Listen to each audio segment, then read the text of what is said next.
For decades, the royal family mastered one survival tactic: never let a scandal reach the authorities. But this time, they didn't deny, they didn't deflect, they didn't stay silent.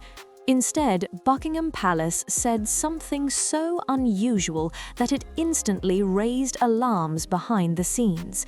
A sentence so calculated that it may have quietly removed the last layer of protection around Andrew Mountbatten-Windsor. And here's the unsettling part: this statement wasn't meant for the public. It was meant for someone else. Once you understand who it was really aimed at, the timing, the wording, and the sudden shift in tone all make sense. And it explains why this story is far from over. Stay until the end, because the final piece reveals why this may be the most dangerous moment Andrew has faced yet.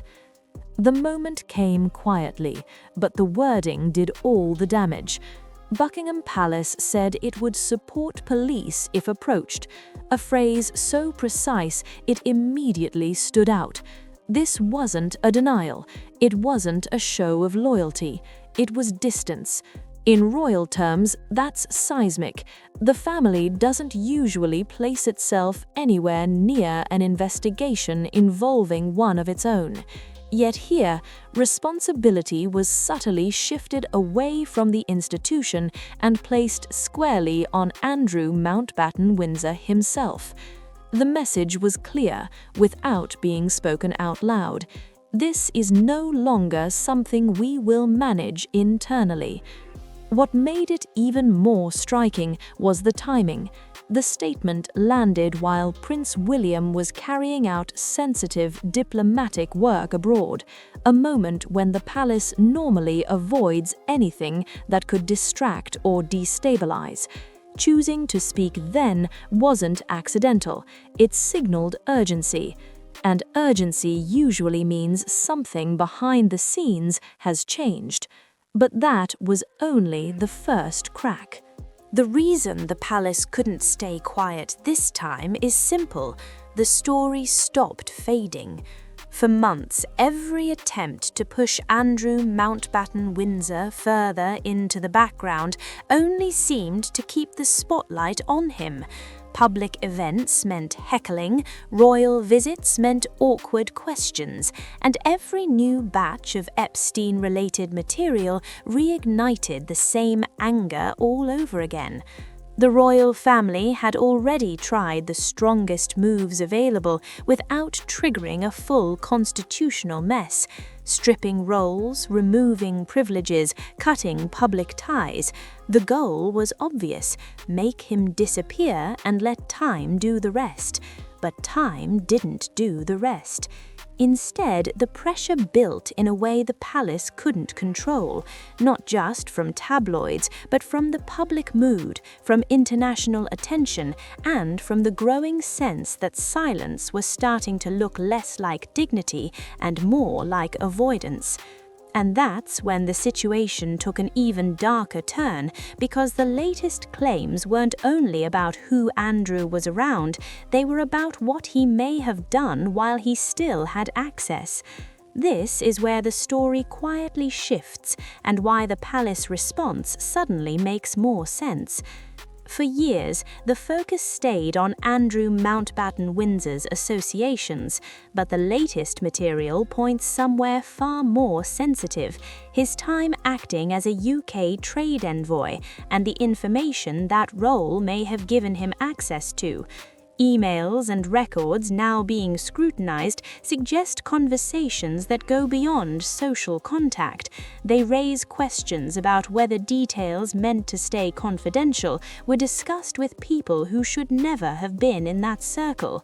That's a completely different kind of problem, one that doesn't fade with time or public apologies. Because when potential information sharing enters the picture, it stops being a reputational issue and starts looking institutional. It's no longer just about one individual's behavior, it's about trust, access, and whether boundaries were crossed while representing national interests. And once that line is even suspected of being crossed, the consequences aren't decided by public opinion anymore, they're decided elsewhere.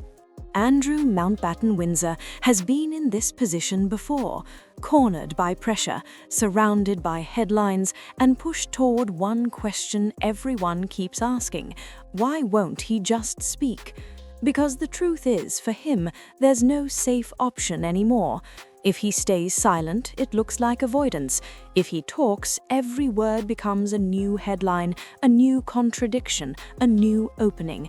And after the infamous 2019 interview that went so badly it became almost impossible to recover from, the fear of making it worse is real. But that's not even the most dangerous part. The most dangerous part is what happens if authorities decide they don't want a public statement. They want answers, and they want them on record. And that's where Andrew faces a brutal trap. If he cooperates, it could be seen as finally doing the right thing, but it could also lead to questions he can't control. Questions that don't stop when he says no comment. Questions that keep going until someone is satisfied. And what comes next is the part most people haven't considered. Because the palace statement didn't just say they sympathize with victims, it didn't just say they're concerned, it included one line that reads like a quiet warning: the specific claims are for Andrew to address. That wording matters. It's the closest thing the royal family can say to "this is not ours anymore." But here's the twist: that line doesn't only pressure Andrew, it also protects the monarchy. And once you understand that, you start to see what's really happening behind palace walls.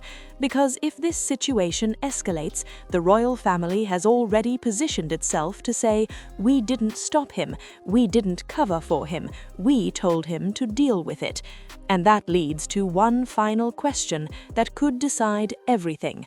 What happens if Andrew refuses and the authorities push harder anyway? What's happening now isn't just about Andrew Mountbatten-Windsor anymore, it's about survival. Because this moment reveals a shift a monarchy has been moving toward quietly, step by step. Under King Charles, the priority isn't protection at all costs, it's containment. Slim the institution down, cut loose what threatens it, and keep the crown standing even if individuals fall away. But here's where it gets uncomfortable. This strategy only works if the public believes the palace has done enough, and that belief is fragile. The moment investigators get involved, even indirectly, the story stops being managed by press teams and starts moving on someone else's timeline. One request, one document, one testimony. That's all it takes. And this is where the palace's silence suddenly makes sense again. By speaking just enough, they've drawn a line, not loudly, not dramatically, but clearly. Everything on one side belongs to the institution, everything on the other belongs to Andrew alone. And here's the part that should make people uneasy. If this approach succeeds, it sets a precedent the monarchy has never openly acknowledged before, that blood ties no longer guarantee protection, that public pressure can force internal decisions, that distance can be deliberate. And once that door is opened, it doesn't close easily. Because the next time a scandal erupts, the question won't be whether the palace will respond, it will be who they're willing to leave behind. When you step back and look at the full picture, one thing becomes impossible to ignore. This story was never really about closure. It's about a line that's been drawn, quietly but deliberately. A signal that the rules have changed and that silence is no longer the shield it once was. Andrew Mountbatten-Windsor remains at the center of the storm, but the monarchy has made it clear it won't stand in front of him anymore. And that's why this moment matters. Not because we suddenly have answers, but because the responsibility has been shifted.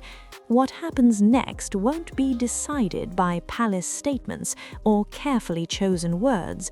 It will be decided by whether pressure continues to build, and whether that pressure forces action.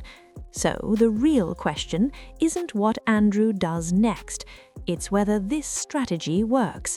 If it does, it reshapes how the monarchy handles every crisis from here on out. And if it doesn't, this may only be the beginning of something far bigger.